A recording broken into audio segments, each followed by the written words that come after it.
there, it's E Squared Photography. I'm Erin. And I'm Emily, and we are here to keep things simple and fun. Are you considering doing some family mini sessions? Well, we're here today to give you some of the most helpful tips that we have learned over time. And if you are a family photographer, make sure to stick around until the end because we have something special just for you. By the end of this video today, you will feel more confident starting to plan your next family mini sessions. And don't forget, for the best photography tips and tricks, make sure to subscribe to our channel and hit that bell for notifications of future videos. Okay, let's dive right in. So family mini sessions is a really great way to not only make some extra money, but also to get your name out there more and more to more people. It can also be a way for clients to have a little bit more of an affordable session cost because it is a mini session. So let's talk about some of the tips and tricks that we have for you today. So the very first tip we have is to scout the location.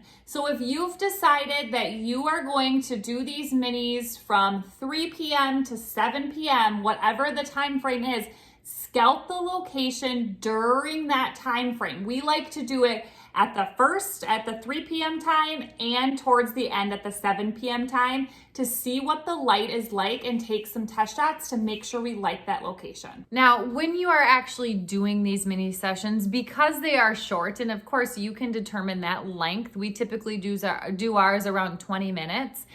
What we recommend is that you should keep posing as simple as you possibly can and keeping poses for the most part pretty consistent from one session to the next. That will help keep you from being overwhelmed coming up with poses. So keeping it extremely simple because there's a lack of time. When we schedule these family mini sessions, what we like to do is we like to leave a small amount of time in between.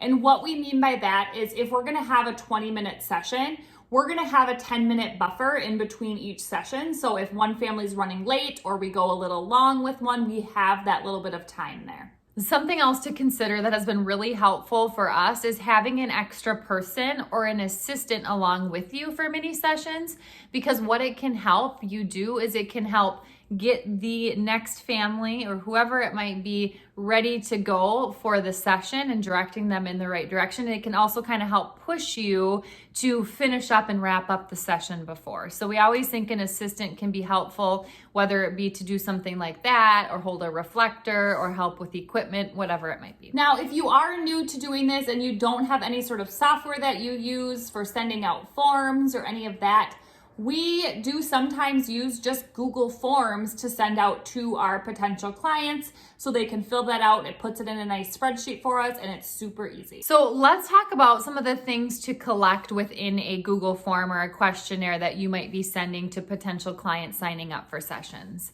So the things that we like to include are the names of everyone. So we like the names of the kids, the names of the parents. We also really like to know the ages of the kids because we like to know what we are getting into as far as, do we have adult children or do we have little toddlers? And we need to remember that, okay, they're this old, we need to make sure we bring a little chair or something for them to sit in. We also collect their phone number, and we get a time preference. So we give them choices and we like to see what are their top time preferences for the session. Now, when we're communicating with our clients, there are some things that are super important to consider when you are communicating back and forth with your clients that have signed up for a mini session. The first thing that is really important to communicate is to tell them to be on time or 5 minutes before your session. We typically like to tell them to be there about 5 minutes before their session, just so we can stay on schedule. The other thing we like to tell them, especially if we are doing winter mini sessions for Christmas cards or whatever it might be, is to dress for the weather. Comment below and let us know if you've done any sort of mini sessions before. What is a good tip or trick you could give others? Here are some other things that you should consider as well when you're running these mini sessions. So one thing to think about ahead of time, even before you start booking, is how many digitals will you deliver? Will you deliver any? How is that going to work? And of course you want to include the cost that this will be for the mini session. Another thing to think about before you start booking is, are you limiting these to immediate families? We typically do, because if we get an extended family sign up for one of our mini sessions, we just don't have enough time to get through everything. And just another way to advertise these, if you are looking for more business, is maybe you want to also include that this doesn't necessarily have to be a family session. It could be a couple session.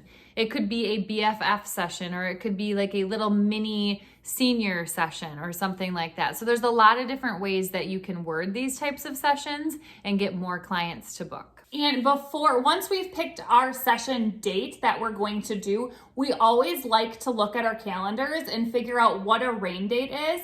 And a lot of times we'll communicate that rain date with our clients too when they sign up, so they know, here's the session date, here's the rain date. It would be nice if you could be available for both. Otherwise, it can really turn into a disaster if it does rain on the original session date and you have to try to reschedule all of those. Now, if you are interested in family photography, we just wanted to let you know that we do have a behind the scenes family photography course where we show you a variety of sessions with little kids, with older kids, and we break down each session and talk about what's going well, what's not going well, why we're in this kind of lighting, or why we did this pose, whatever it might be. We're going through it all. And then we also show us editing not all of the images, but some of the images from that session, so you can see how we kind of edit our images as well. And you can look in the description below to find the link to that behind the scenes course. Now, we hope that this was extremely helpful for you. We also do have a free family posing guide in the description below, so make sure to check that out as well. And if you enjoyed this video today, make sure to like, subscribe, and share with a friend so we know to make more videos just like this one. And if you don't already, follow us on Instagram at e2photography, and we will see you next time.